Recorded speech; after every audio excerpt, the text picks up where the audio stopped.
Hey everybody, I'm John at Collect Cards. It is Wednesday, December 28th. I guess that makes it the 5th day of Christmas. Hope you're enjoying the season or have been, and kind of, soaking in that time between, Christmas and New Year's, gearing up for 2023. I just thought I'd take a few minutes here to, share a few recent pickups, and just say hello. But one thing I got through the mail here was this. Actually, yeah, I didn't get it through the mail. I did, but I got it in an eBay auction. I picked up a CC Sabathia autograph. It is from Topps Pristine. It's an encased auto from the Popular Demand line, and battling the glare on this one a little bit. Again, I'm coming at you from a different part of my house, and I'm not sure if I like it in where I am right now, but this is where I'm doing it tonight. But it's a pretty cool card. I got it for $20.50 before tax and shipping, so I think out the door is about $25, which I think is probably about kind of where CC's autos are kind of falling typically. This one is not numbered, but it is encased, which is kind of cool. It's from that Pristine line. I think they brought it back this past year. I didn't have a CC auto, and he's pictured with the Yanks, and they're my team. And I looked up his before I kind of bid on it at the end there. He won 250 games, 251 I think to be exact. He really did have a solid career. I don't know if he's going to be in the Hall of Fame. I think it's a question mark. I think he's got a shot, but we'll see. I think, over time here, I think the pitching, the pitching, resumes of what's going to get in, I think is, kind of evolving, in this era of openers, as opposed to starting pitchers and, starters going, 30 starts a year, 29 starts a year. And so the wins aren't going to pile up anymore. And he had some nice years. He also had some high ERA years, like high threes and such, but I think he's got an outside shot at the Hall. My gut says he might not get in, and if he would ever, it might take whatever the name of that Veterans Committee is today. I can't remember what the current committee is for that, but we'll see what happens. But anyway, it's just a cool auto to have anyway, so I was glad to pick this up for what I thought was a totally fair price, and the fact that it's encased, I kind of like it. So, but then on my LCS. On Monday, day after Christmas, I kind of like to do some post-Christmas shopping for myself the day after. And, I decided to pop into my LCS. And I was, I had time on my hands there on that day. And so I was thumbing through singles boxes of vintage. And, it's just stuff I, really enjoy doing when I have time to do that. And so I picked up a few things. I picked up this 1956 Topps Dale Long, for baseball history buffs, which probably count for all of you watching this video. You might realize why this card kind of jumped out at me from a history standpoint. It's because in 1956, Dale Long hit a home run in 8 consecutive games. This card's in nice condition, by the way. I won't get it graded, but I paid all of $12 for it, and put it in a different top loader. And let's see, yeah, he had a home run in 8 consecutive games in 1956 for the Pirates, and then that record stood for about 3 decades until Donnie Baseball, Don Mattingly, tied it in 1980. Oh God, I think it was 87. He tied it in. If I'm wrong there, correct me, but I think it was 87 when he matched that record. And I don't know if it's been eclipsed. Of course, I didn't do my research before the video. I'm just sort of riffing. But I'm pretty sure that record might still stand for those two guys. If not, 8 home runs in a row, first to do it that long, is still a pretty cool feat. So I thought to pick up that card for that reason, because little moments like that kind of stand out. I like kind of capturing that in a card. And I am a fan of also, kind of getting cards after that achievement that where maybe it might say it on the back of the card.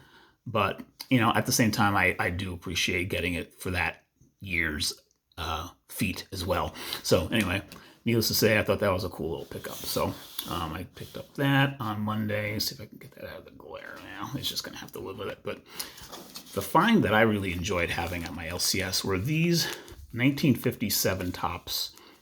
I'm going to take them out of this bag here for the first time since I came home with them, actually. They're just commons from 1957. 6 of them. I got them for $5 a piece. And I'm going to top or sleeve them after I show them here.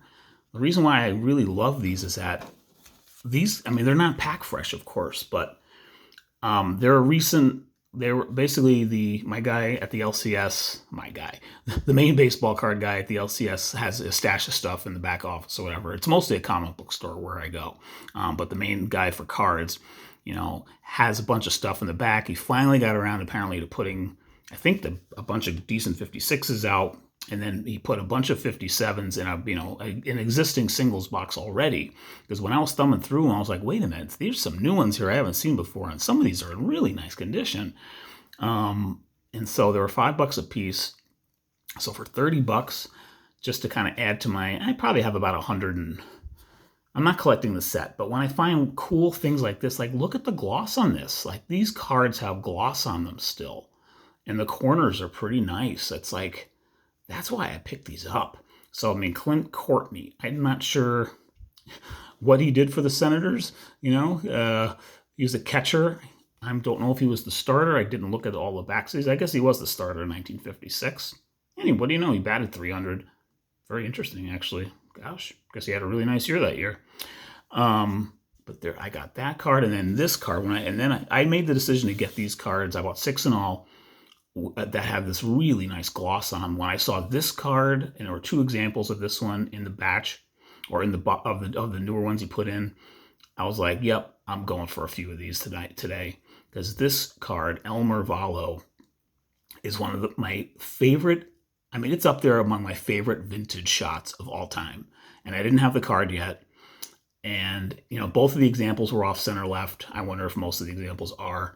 But just look at the TV camera and the bat rack. I mean, that is a time capsule kind of card right there. Then there's, it looks like a ballpark employee in the background. I don't know if it's an usher or just a security guy or just a team employee or something, but clubhouse guy maybe. It's just such a cool time capsule card. That camera, I can't get enough of that TV camera. It's just so cool. And again, the gloss on this one is pretty nice. I'm trying to get it to come across on here. Yeah, see that? I mean, it looks even better than what I can get it on camera here, but there's like gloss on these cards. And the corner on this is pretty nice too. They're just really nice cards. So I was like, I'm almost like making a mini pack for myself. Here's another guy, don't know much about, Warren Hacker of the Reds, but again, just nice condition. When I see cards like this, this is why I love vintage. And I love, just an example of my love for this hobby that, this was a kid in a candy store kind of moment for me when I saw these. I was like, good Lord, these look really good. And I was like, am I the only one thinking that? Or, because, I don't know, they looked really good. I know I've said that over and over again. I'll go through the last ones pretty quick here. Roy Smalley, who had a pretty nice, I think, career as a middle infielder. This is a really great shot. I'm pretty sure this is at Ebbets Field. And again, when you can see those like Ebbets Field or Polo Ground kinds of shots on these cards or Yankee Stadium, I just love it. For some reason, the gloss isn't coming quite as well on this one, but it's there. And then this one I don't think was quite as great with the gloss, but is still pretty good. I felt like, all right, if I'm buying 5 cards, let me at least get a Hall of Famer in here. I'm pretty sure Dick Williams is in the Hall of Fame. Probably as a manager more than anything, with managing Oakland to the 3 World Series and a few other teams. But Padres to the pen in '84 too. But yeah, so that's got some nice gloss on it too. This one's got a little bit of corner wear, but not much. So that's a pretty nice card as well. And then lastly, I actually have this card already, but this was actually one of the first ones I saw where it just looks so good in terms of the gloss. It's just like, and it's just a nice color, like crisp. The color on it, the registration is pretty crisp on this. The lettering is really nice on it. So this is kind of, for a journeyman catcher, I guess it's probably Wes Westrom's backup. Although Oh, he came via trade, I guess, from the Cardinals the previous year. In fact, he was in the Red Shandy's trade. Look at that, up top there. So very interesting. But again, I had this card already, but when I saw it, I'm like, you know what? I'm going to get a better one of this one because this one is just sweet. So anyway, just wanted to share a couple of things I picked up a few days ago. Just some neat little vintage buys and then an auto. Hope you're all having a great, last few days of the year here as we count down the end of 2022. Can't wait to dive into 2023 and see where the hobby adventure continues for the next few months to come. All right, with that, enjoy the rest of the year, what's left of it, and I'll see you on the other side of the calendar. All right, take care.